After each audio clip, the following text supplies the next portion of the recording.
Welcome to Not Milk Never Milk. Subscribe if you're lactose intolerant. You begin by preparing both devices. Install Microsoft Remote Desktop or another RDP app on Android and enable Remote Desktop on the PC. Once done, record the PC's local IP, username, and a strong password so you can log in.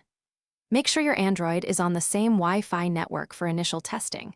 If you need external access, plan router port forwarding for TCP 3389 or use a VPN. This gets you past prerequisites and into the first live connection attempt. Now you configure the session on your Android app, add a new desktop, and enter the PC IP and account details.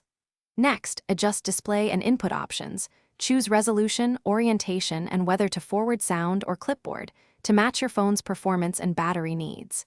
Then tighten security. Enable network-level authentication where possible, require a PIN, or place the PC behind a VPN for remote use. These settings balance speed, usability, and safety so the connection behaves predictably. Tap your saved connection to log in, accept certificate prompts, and authenticate using your account or PIN.